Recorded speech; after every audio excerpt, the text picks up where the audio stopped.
आज भी यही हो रही। पंडित जी तुम भौंको हैं।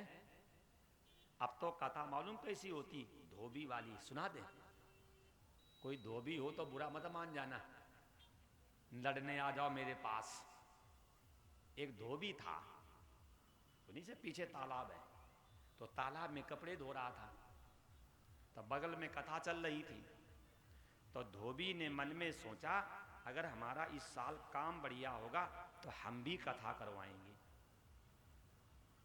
संयोग से क्या था, उस गांव में दो धोबी थे और एक धोबी मर गया। और जब गांव का धोबी मर गया तो क्या हुआ, उसे गांव का पूरा काम मिल गया। और जब गांव का पूरा काम मिल गया तो धोबी ने कहा, भगवान तो बहुत बढ़िया है, देखो तो मैंने कामना करी और मेरा काम दुगना हो गया। तो धोबी ने सोचा कि अब हमें कथा करवानी पड़ेगी। फिर धोबी ने क्या किया, पंडित जी को बुक कर लिया, टेंट लगवा दिया, माइक लगवा दिया, पूजा करवा दी। पंडित जी बैठ गए। उसने क्या किया कि गधे पे कपड़े लादे, अपना चला गया धोने के लिए। पंडित जी ने मन में सोचा कि जब आयोजक है नहीं तो दूसरा कौन आएगा। मैंने गायब, कौन आएगा। जब ये बात भगवान की कथा ब्राह्मण देवता सुना रहे हैं और उनके मन में ये विचार आ रहे हैं कि जब यजमान नहीं तो दूसरा कौन बैठेगा। सुन लो, उसी दिन से हम लोगों ने अपनी बुद्धि लगाई। कौन सी बुद्धि? एक परीक्षित बनाओ। कौन सी? इन दिनों नहीं, वो 251 कलश रखवा देंगे। हम कहते हैं भागवत में, शिव पुराण में अगर कहीं भी कलश यात्रा की चर्चा हो तो बता दो। ये तो हम निठल्ले, निकम्मे और काम चोरों ने और मूर्खों ने पब्लिक को इकट्ठा करने का नया आडंबर किया है। नया आडंबर किया किस लिए? जब 500 रखे जाएंगे कलश तो 500 आ गई स्त्रियां। जब होम मिनिस्टर आएंगे तो उनके हस्बैंड भी आएंगे, तो 1000 हो गए हैं। अब फिर उनके टिल्लू पिल्लू कहां जाएंगे? जब गाय यहां आएगी तो बछड़ा कहां जाएंगे? तो भीड़ बढ़ी नहीं बढ़ी? अभी सोचोगे कि पति पत्नी बच्चे 7 दिन गए तो 100 रुपए के हिसाब से कुछ चढ़ा भी दो। तो ये हम लोगों के धंधे हैं। तो उस धोबी ने भी वही काम किया। धोबी, पंडित जी ने कहा, धोबी बोले हाँ, हमें कल एक चाहिए परीक्षित। धोबी ने कहा, परीक्षित का काम क्या होता है? जब कथा प्रारंभ हो तब वहीं पे रहे, कथा के बीच में भी वहीं पे रहे, कथा विराम हो तब भी वहीं रहे। धोबी ने कहा, ठीक है, कल हम आपको परीक्षित दे देंगे। कल हम आपको परीक्षित दे देंगे। पंडित जी बड़े प्रसन्न। पंडित जी इतने प्रसन्न थे, क्यों? धोबी का विवाह हुआ नहीं, पत्नी है नहीं, बच्चे हैं नहीं, यही सुनेगा। और धोबी भी कम चतुर ना था। पूजा करवाने के बाद धोबी गया, उसके पास एक गधा था, उसका पैर टूट गया था, उस पे कपड़ा लाद नहीं पाता था। तो गधा लेकर के आया, खंबे से बांध दिया। बोले, महाराज जी तुम्हारा परीक्षित ये है, हम अपने काम पे जा रहे हैं। बस यही कथा हो रही है। जो घर में कोई काम के नहीं, लाद के छोड़ा है, जाओ अम्मा वहीं बैठ जा। कबीरदास जी ने कहा है कि घर में आग लग जाए और कुआं खोदने से कोई फायदा होगा? अगर इस शरीर में वृद्धावस्था की आग लग जाए और आप सोचो कि मैं अपना कल्याण उद्धार कर लूंगा, कभी नहीं हो सकता। इसलिए शरीर में बुढ़ापा की आग लगे उससे पहले परमात्मा से संबंध जोड़ लो। और आज तो धोबी वाली कथाएं होती हैं।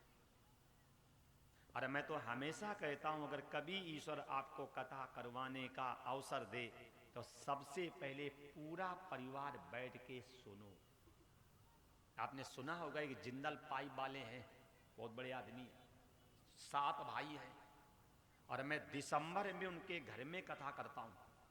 बहुत बड़े आदमी जिंदल पाइप वाले। अब वो हमसे कहते हैं, ब्रह्मचारी जी ईश्वर ने मुझे सब कुछ दिया है, अगर हम कथा ना सुने और हम अपने परिवार का कल्याण ना करें तो हमसे बड़ा कोई दुर्भाग्यशाली होगा। जब वो कथा करवाते हैं तो किसी को बुलाते ही नहीं है। वो कहते हैं कथा मुझे सुन करके अपना कल्याण करना है या भाड़े के लोगों का कल्याण करना है। अब तो कथा होती दूसरे को सुनाने के लिए, स्वयं को सुनने की आवश्यकता ना। तो ध्यान रखना, ये धोबी वाली कथा से किसी का भी भला होने वाला नहीं।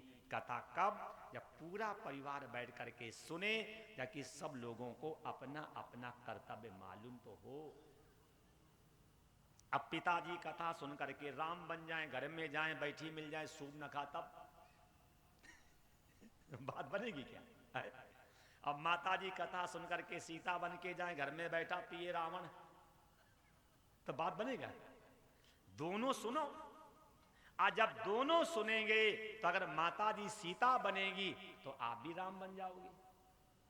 लिखा नहीं, संग सती जग जननी। प्रमाण दो। मैं फिर कह रहा हूं, कथा क्यों सुनते? सुधार के लिए।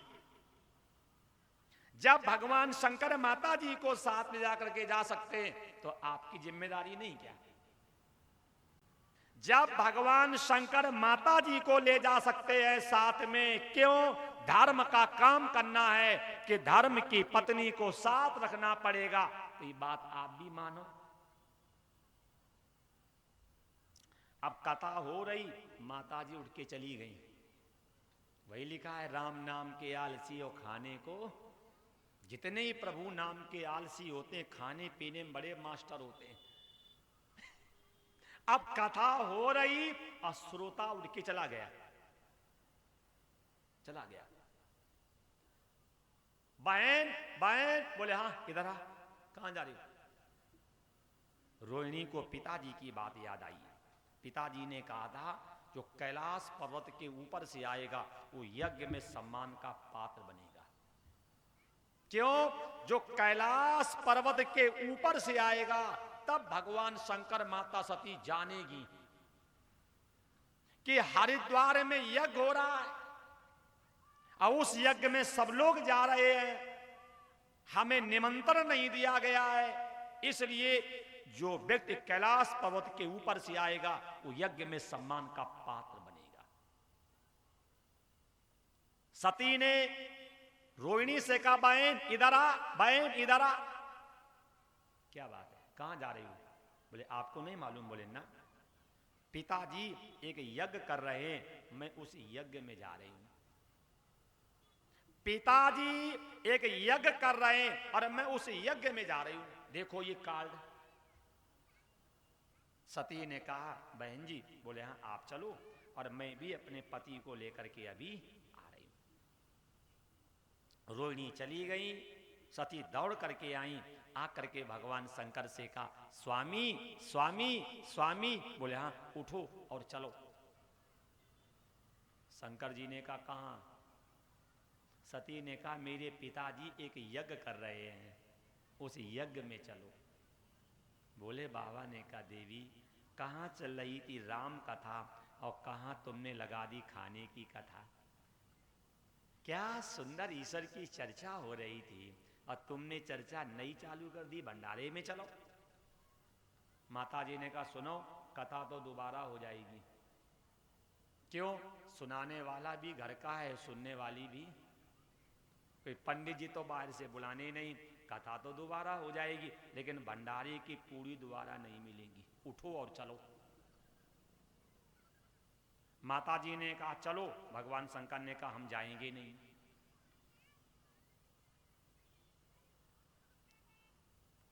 माता जी ने कहा चलो, भगवान शंकर ने कहा हम जाएंगे नहीं।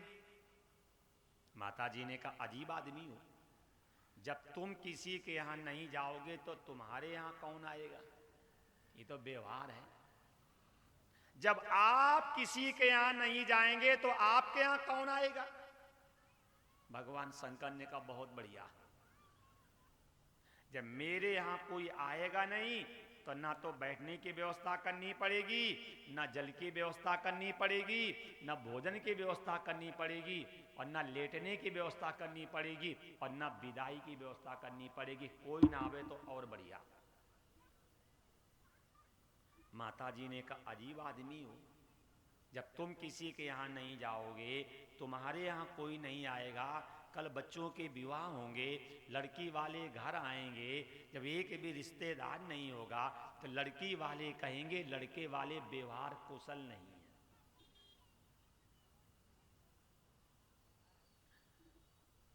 लड़की वाले कहेंगे लड़के वाले व्यवहार कुशल नहीं। भोले बाबा ने कहा ये बताओ लड़के हैं कितने? माता जी ने कहा अभी तो एक भी नहीं है। तब भोले बाबा ने कहा फिर विवाह के अरमान क्यों देख रही? माता जी ने कहा तो क्या बच्चे होंगे नहीं? तब भोले बाबा ने कहा जब बच्चे होंगे तो रिश्तेदारी जोड़ लेंगे, पहले से खर्चा क्यों करें? देखो इसे कहते हैं शिव पुराण।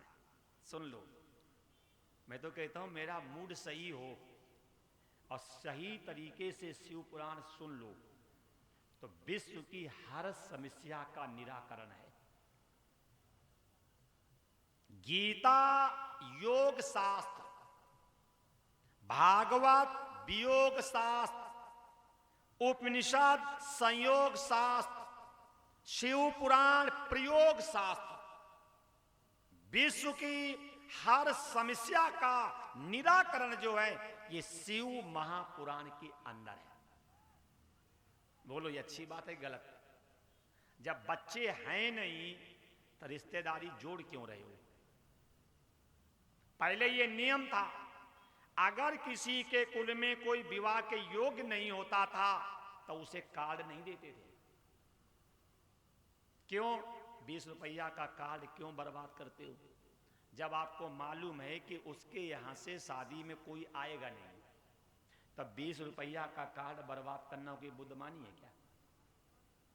मानोगे नहीं, हमें ये भी मालूम है, क्योंकि हम लोग बुद्धि से हैं पैदल। आज हिंदू मालूम क्यों पिछड़ा है? हिंदू इसलिए पिछड़ा है क्योंकि वो सिर्फ नकल करता है, और अगर नकल करनी भी है तो शकल की नहीं अकल की करो। अगर पड़ोसी के लड़के की शादी में 24 लोगों का बैंड आया है, फिर चाहे मुझे गहना बेचना पड़े और कर्जा लेना पड़े, हम 36 लोगों का बैंड मंगवाएंगे। किस लिए? पड़ोसी को फूंकने के लिए। जबकि आपको मालूम है ये बैंड की परंपरा डालने वाले अंग्रेज और बैंड को बजाने वाले हैं मुसलमान और बैंड को बजवाने वाले हैं हिंदू। आपको मालूम है कि 2 घंटे के लिए बैंड आता है और 70, 80, 1 लाख रुपया व्यर्थ का ले जाते हैं। और उस बैंड में होगा क्या? तुम्हारी मां बेटियां और आवारों की तरह नाचती गलियों में।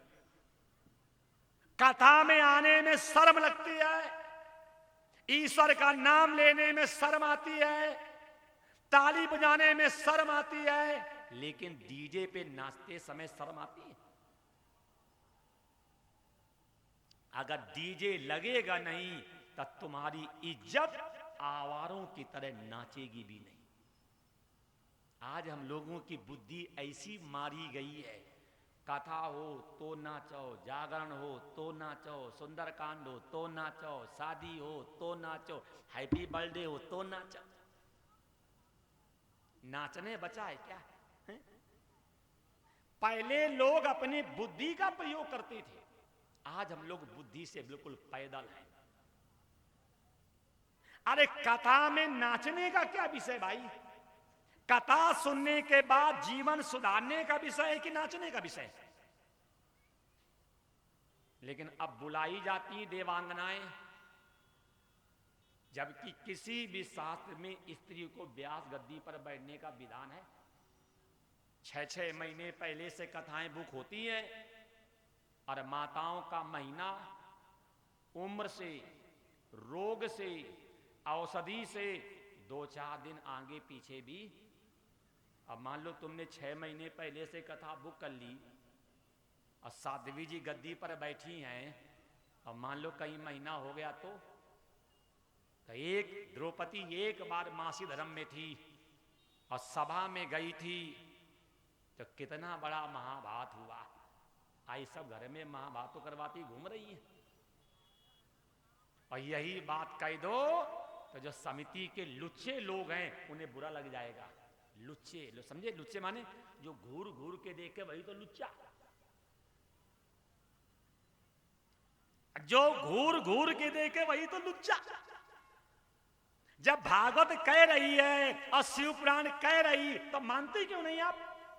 साब लिखा विरक्तो वैष्णवो विप्रा वेद सात विशुद्ध कृत, व्यास गद्दी पे ब्राह्मण को बैठने का विधान है। ये लड़कियां कथा करती क्या? ये तो घर में और गांव में और शहर में फैला रही महाभारत। ये कथा से शिक्षा लेनी चाहिए मुझे। माता जी ने कहा चलो, भगवान शंकर ने कहा हम जाएंगे नहीं। माता जी ने कहा जब तुम नहीं जाओगे तो तुम्हारे घर में कौन आएगा? भगवान शंकर ने कहा कोई ना आवे तो और बहुत बढ़िया। माता जी ने कहा अजीब आदमी है। माता जी ने कहा अजीब आदमी है, जब आप किसी के यहां नहीं जाएंगे तो आपके यहां कौन आएगा? कि लड़की वाले घर में आएंगे। जब एक भी रिश्तेदार नहीं होगा तो लड़की वाले कहेंगे कि लड़के वाले व्यवहार कुशल नहीं है। बोले बाबा ने कहा बच्चे हैं कितने? इन बच्चों को रोक लो, हमसे कथा होती नहीं है। ये सब हमें लग रहा है ये वो हैं रावण के 1 लाख पुत्र 1.25 लाख नातियों में। हमें वही लग रहे हैं ये कैसे 9-9 महीने पेट में रखे गए होंगे। हमें बड़ी कभी कभी चिंता होती है? हमें वही लग रहा है रावण के 1 लाख पुत्र 1.25 लाख नाती उनमें बच गए होंगे शायद। वैसे हनुमान जी ने युक्ति तो निकाली थी, आपने देखा होगा। जब हनुमान जी जब लंका जला करके चले थे तो गर्जना की थी सुंदरकांड में है। और जब गर्जना की थी तो क्या हुआ था कि राक्षसियों के गर्भ गिर गए थे। तो हनुमान जी से पूछा गया कि आप तो ब्रह्मचारी थे, और अब ब्रह्मचारी होने के बाद तुम्हें तो ये काम शोभा नहीं देता है। तो हनुमान जी ने कहा शोभा तो नहीं देखा, लेकिन मैंने आगे तक की सोची थी। मैंने सोचा था कि डॉक्टर साहब जाएंगे राम जी और लंका में जाकर के मरीजों का ट्रीटमेंट करेंगे, हैं? तो वे तो सब राक्षस तो मार देंगे, जो पेट वाले हैं वो तो जब पैदा होंगे तो फिर उत्पात करेंगे वो। तो हमने सोचा कि राम जी बाहर वाले मारेंगे, हम अंदर वाले मार दें। तो इसलिए हनुमान जी ने गर्जना की थी कि अंदर वाले भी। लेकिन ये पता नहीं ये कहां, अब आगे नहीं कहेंगे बुरा लग जाएगा। क्यों? बस ध्यान रखना, अगर बच्चे शांति से नहीं बैठ रहे हैं, मेरा मन नहीं लग रहा है, तो फिर हम उन्हीं में हैं। तो इतनी स्पष्ट बात कोई कहने वाला भी नहीं। माता जी ने कहा उठिए और चलिए। भगवान शंकर ने कहा हम जाएंगे नहीं। माता जी ने कहा क्यों नहीं जाओगे? भगवान शंकर ने कहा तुम्हारे पिता ने निमंत्रण नहीं दिया, मैं इसलिए नहीं जाऊंगा। देख लो माता जी, जब मैके जाने का नंबर आता तो फटाफट बातें पकड़ती हैं आप, हैं? और कहीं नंद के यहां जाने का नंबर आ जाए तो हमारे सिर में दर्द हो रहा है, हमारे कमर में। क्यों? नंद के यहां काम करना पड़ेगा, और मैके में तो भाभियां पैर दबाएंगी तो आर्डर मानना पड़ेगा। तो इसलिए माता जी हमेशा मैके जाने को तैयार रहती। एक बात ध्यान रखना, अगर आपकी पत्नी ये कहे हम मैके चली जाएंगी तुम देखते रहना, तो आप उनसे ये कहना, अगर तुम्हारे बाप में रखने की हिम्मत होती तब तुम्हारा बाप शादी करता क्यों? जो आप धमकी देती हैं कि मैं मैके चली जाऊंगी, तुम देखते रहना, अगर तुम्हारे बाप में रखने की हिम्मत होती तो शादी करता क्यों? अगर कोई लड़की बार बार मैके की धमकी दे, उसका मतलब यही है उसका कोई बचपन का मित्र है, उससे बात चल रही है और उसके बल पे कहती है कि मैं तो जाऊंगी और हमें दूसरा रख लेगा, तुम देखते रह जाओगे। अगर आपकी पत्नी कहती हो कि मैं मैके चली जाऊंगी, उसका मतलब यही है उसका कोई क्या बोलते फ्रेंड है। बस बुरा मत मानना माता जी, बुरा नहीं मानेंगे, सुधार करेंगे। क्यों? अगर तुम्हारे बाप में रखने की हिम्मत होती तो शादी करता नहीं, क्योंकि तुम्हारे बाप को मालूम था कि मैं तुम्हें रख नहीं पाऊंगा, इसलिए 100 नहीं 400 बराती बुला करके कहता ले जाओ। इसलिए गलती मत कर देना घर में, अब धमकी मत देना मैं मैके चली जाऊंगी, तुम देखते रहना। अभी समझ गए सब कहां जाओगी तुम? ये सब समझ गए तो जाओगी कहां? माता जी ने कहा सुनिए, भगवान शंकर ने कहा सुनाइए। क्यों नहीं चलोगे? भगवान शंकर ने कहा तुम्हारे पिता ने निमंत्रण नहीं दिया इसलिए नहीं जाऊंगा। देखो माता जी बोले सुनो, आपने सत्संग में कहा था कि 5 स्थानों पे बिना निमंत्रण जाना चाहिए। पिता के यहां, पति के यहां, मित्र के यहां, गुरु के यहां और कथा सत्संग में बिना निमंत्रण जाना चाहिए। फिर भी हम लोगों की बुद्धि मारी गई, कथा के भी निमंत्रण कार्ड छापे जाते हैं। वाह, जबरदस्ती धोबी बुलाए जाते हैं, आओ। मैं तो कहता हूं कभी भी कथा के निमंत्रण कार्ड छपाओ मत, क्योंकि कथा व्यवहार नहीं, कथा आत्म कल्याण है। कथा कोई व्यवहार नहीं है। अरे व्यवहार लड़के के विवाह में कर लेना, कथा में किस बात का व्यवहार?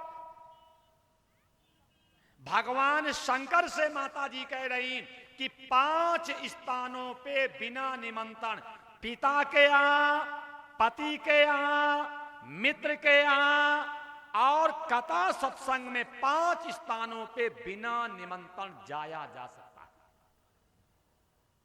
तो आप भी ध्यान रखना है, पिता के यहां यज्ञ हो रहा हो, पति के यहां यज्ञ हो रहा हो, मित्र के यहां यज्ञ हो रहा हो और गुरु के यहां यज्ञ हो रहा हो, अगर कहीं पे यज्ञ कथा सत्संग हो रहा हो तो हमें उसमें निमंत्रण की इच्छा नहीं करनी चाहिए। 5 स्थानों पे बिना निमंत्रण भी जाया जा सकता। माता जी ने कहा कि ये बात सही है। भोले बाबा ने कहा ये बात तुम्हारी 100% सही है, ये बात तुम्हारी 100% सही है, लेकिन अगर इन स्थानों की आयोजक द्वेष करते हो तो वहां जाने से कल्याण नहीं होता है। 5 स्थानों पे बिना निमंत्रण जा सकते हैं, लेकिन अगर इन स्थानों के आयोजक द्वेष करते हो तो जाना नहीं चाहिए। आज इतने 1000 वर्ष पहले की बात आज बता रहे हैं। देवी, एक बार प्रयागराज में सभा लगी थी, उस सभा में हम भी गए थे। सब लोग बैठ करके वहां बातें कर रहे थे। मैं बैठ करके ईश्वर का चिंतन करने लगा। उसी समय तुम्हारे पिताजी आए। सब लोगों ने तुम्हारे पिता को उठ उठ के प्रणाम किया और मैंने तुम्हारे पिता को उठ के प्रणाम नहीं किया। तुम्हारे पिता ने मुझे 5 श्राप दिए। उस 5 श्राप में पहला श्राप तो यही है कि तुम्हें यज्ञ में भाग नहीं मिलेगा। तो उस यज्ञ का उद्देश्य है मेरा और आपका अपमान। देखो, हाथ हमेशा अपनी ओर को झुकता है। माता जी ने कहा तुम्हारी गलती है। जब सब लोगों ने मेरे पिता को प्रणाम किया तो आपने प्रणाम किया क्यों नहीं, आपकी गलती है। भोले बाबा ने कहा हम तो समाधि में थे तो हमने मन ही मन प्रणाम कर लिया था।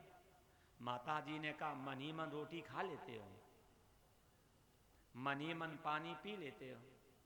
अरे तुम निर्गुण के उपासक हो और मेरे पिताजी सगुण के उपासक हैं। आप मन से मानते हो और मेरे पिताजी तन से मानते हैं, इसलिए आपकी गलती है। आप उठिए और हमारे साथ चलिए। भोले बाबा ने कहा हम जाएंगे नहीं, और मेरी बात मानो तो आप भी मत जाओ। क्यों? उस यज्ञ का उद्देश्य यही है, आपका मेरा अपमान। माता जी रोने लगी। ये माताओं में बड़ा गुण है। ये गुण नहीं कहते त्रिया चरित्र। कथा सुना है, बुरा मत मानना। एक व्यक्ति को प्यास लगी थी, तो पहले नल तो थे नहीं, तो कुएं पे नहीं, वो कुएं पे गया। एक सुशील सुंदर एक स्त्री, उसने कहा माताजी मुझे पानी पिला दो। माताजी ने कुएं से पानी निकाला, प्रेम से उसको पानी पिला दिया। तो माताजी ने पूछा बेटा कहाँ जा रहे हो? बोला मैं काशी जा रहा हूं पढ़ने के लिए। माताजी ने कहा क्यों? बोले मैं इतना पढ़ा लिखा हूं लेकिन मैं आज तक ये नहीं जान पाया कि त्रिया चरित्र क्या होता है। तो माताजी ने कहा काशी पढ़ने जा रहे हो? बोले हाँ। बोले हम दिखाएं? बोले हाँ दिखाओ। तब माताजी ने क्या किया, घड़े का जल लिया और अपने सिर के ऊपर डाल लिया, चिल्लाने लगी बचाओ बचाओ बचाओ बचाओ बचाओ। लोग डंडा ले ले करके, लाठी ले ले करके दौड़े मारने के लिए। उसने कहा माताजी मैंने तुमसे माँ कहा था, मैंने तुम्हें बहुत सज्जन समझा था, इसलिए मैंने अपनी बात तुमसे कही। ये तो सब मारने आ रहे हैं। डंडा ले ले करके आए। बोले क्या बात हो गई? बोले कुछ नहीं, मैं कुएं में गिर गई थी, इसने मुझे बचा लिया। मैं कुएं में गिर गई थी, इसने मुझे, इसे कहते त्रिया चरित्र। एक पल में पिटवा दे और एक पल में अच्छे खासे जा रहे, चिल्ला दे बचाओ बचाओ, पूछेंगे बाद में ठोक देंगे पहले। हमने तुमसे प्यार किया आंवला समझ के, और तुम्हारे बाप ने मुझे पीट दिया तबला समझ के। इसे कहते त्रिया चरित्र। एक पल में पिटवा दे और एक पल में पुरस्कार दिलवा दे। चिल्ला पड़ी बचाओ बचाओ बचाओ बचाओ, आगे से भाग भाग के। उसने हाथ जोड़े कि आप तो बहुत सज्जन हैं, बहुत चरित्रवान है, तभी तो मैंने अपना दुख तुमसे कहा था कि मैं काशी पढ़ने जा रहा हूं और तुम तो हमारे हाथ पे तुड़वा दोगी। चुप रहो। क्या बात? बोले बहुत सज्जन आदमी है, इसने हमारे प्राण बचाए, न मैं डूब के मर जाता। लोग उसे माला पहनाने लगे।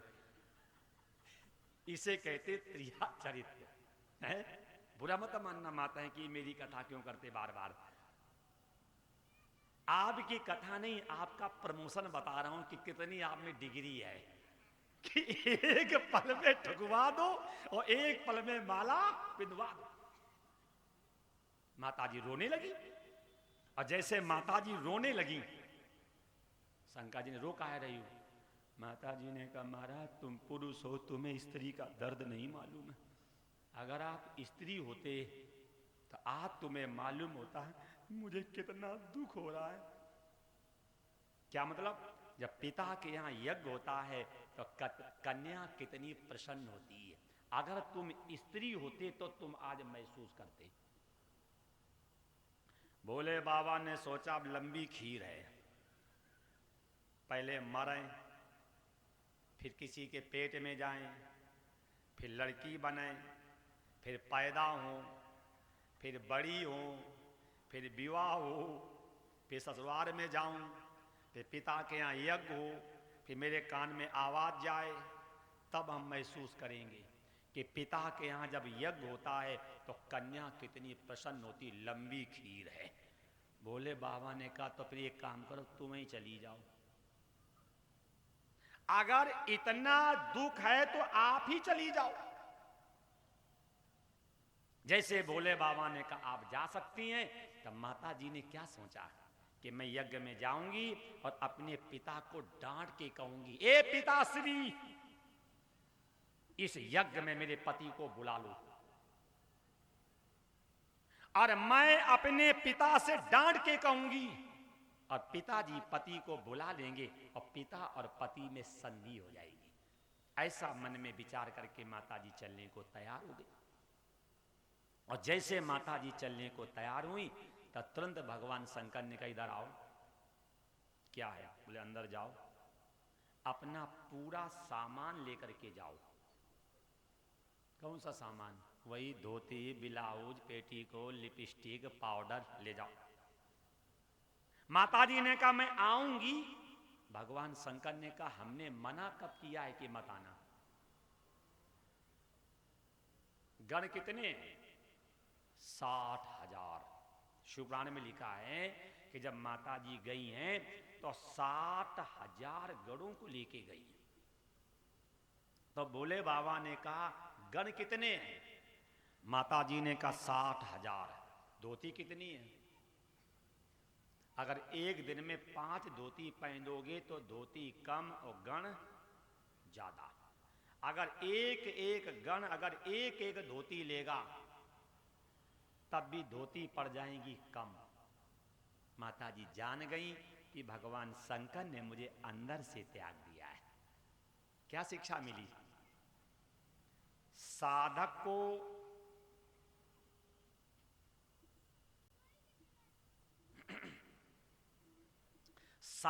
को कभी भी, ये बिना मुहूर्त के हैं, उठा करके गेट के बाहर कर दो इनको। 4 बार से घुमा घुमा के बिठाए तो वहीं जा रहे हैं सभी। सीताराम सीताराम सीताराम सीताराम।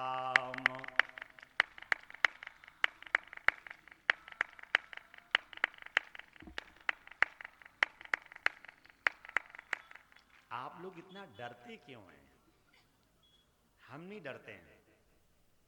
अब हमें किसी भी प्रदेश में भेज दो, मेरा सिद्धांत है चढ़ेंगे तो नर पे नहीं, पड़े रहेंगे तो घर पे। मैं नहीं डरता हूं कभी भी। मैं बिल्कुल भी, कथा हो चाहे ना हो, सिद्धांत से कोई समझौता नहीं।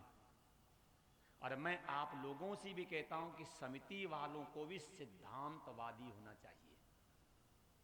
सब जगह समझौता करना, लेकिन सिद्धांत से कभी भी समझौता नहीं करना चाहिए।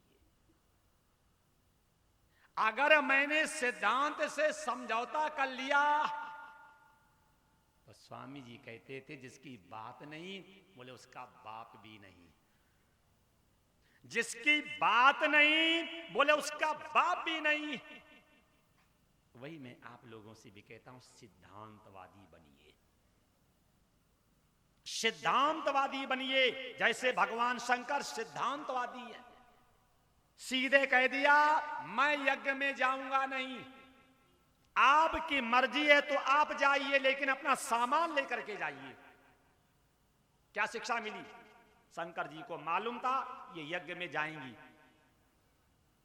और ये यज्ञ में अपने प्राण भी छोड़ देंगी। फिर क्या होगा? इनके कपड़ों को, आभूषणों को देख करके हमें याद आएगी। साधक को अपने शयन कक्ष में एक भी भोग की वस्तु नहीं रखनी चाहिए। अगर ईश्वर को पाना है तो अपने शयन कक्ष में एक भी भोग की वस्तु नहीं रखनी चाहिए। आज हैं ब्रह्मचारी, देख रहे हैं पिक्चर, हैं मौनी, लड़ रहे हैं मुकदमा, हैं त्यागी, चल रही है एसिया। वाह क्या लीला है।